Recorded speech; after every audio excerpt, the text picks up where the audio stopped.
নমস্কার, টুম্পা স্টাইল কিচেনে সকলকে স্বাগত। ভিডিওটা পুরো দেখার অনুরোধ রইল। আজকে বানাবো কাঁচা কলার কোপ্তা। আর প্রথমে কাঁচা কলাটাকে কেটে নিচ্ছি আর মিডিয়াম সাইজের একটা আলু নিয়েছি। দুটোই ভালোভাবে কাটা হয়ে গেছে। এবার পরিষ্কার জলে ধুয়ে নেব। এবার কুকারে দিয়ে দিচ্ছি, একটা সিটি দিয়ে দেবো। কুকারটা বসিয়ে দিলাম আর এদিকে মশলাগুলো কেটে নিচ্ছি। বড় সাইজের একটা টমেটো নিয়েছি, টমেটোটাকে বড় বড় সাইজেই কেটে নিচ্ছি। আর একটা বড় সাইজের পেঁয়াজ নিয়েছি, এটাকেও বড় সাইজে কেটে নিচ্ছি। আর 4টে কাঁচা লঙ্কা নিয়েছি আর এক টুকরো আদা নিয়েছি। আদাটাকেও ছোটো ছোটো টুকরো করে কেটে নিচ্ছি। সবগুলো একটা মিক্সিতে নিয়ে নিচ্ছি। এবার একটা পেস্ট বানিয়ে নেব।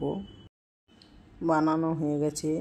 এবার পরিমাণ মতো লবণ দিয়ে দিলাম, হলুদ গুঁড়ো আধা চামচ, লঙ্কা গুঁড়ো আধা চামচ, জিরে গুঁড়ো আধা চামচের থেকে কম, ধনিয়া গুঁড়ো আধা চামচের থেকে কম। আর এদিকে কাঁচকলা আলুটা সেদ্ধ হয়ে গেছে। এবার এটাকে ম্যাশ করে নিলাম।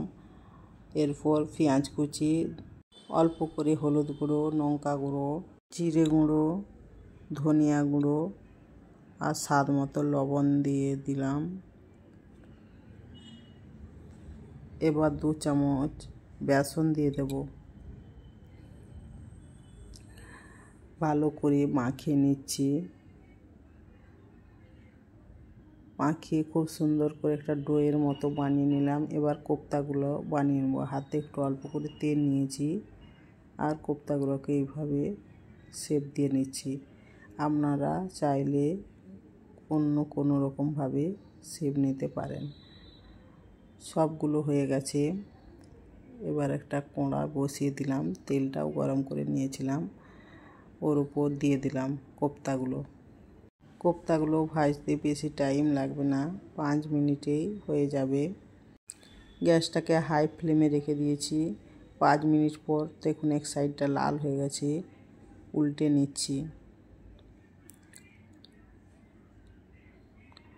2 সাইডটাকে ভালোভাবে ভেজে নিতে হবে, এইভাবে লাল করে।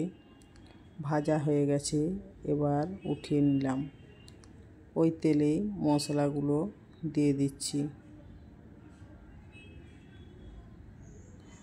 সব মশলাগুলো দিয়ে বেশ ভালো করে অল্প আঁচে 5 মিনিট ভেজে নিতে হবে।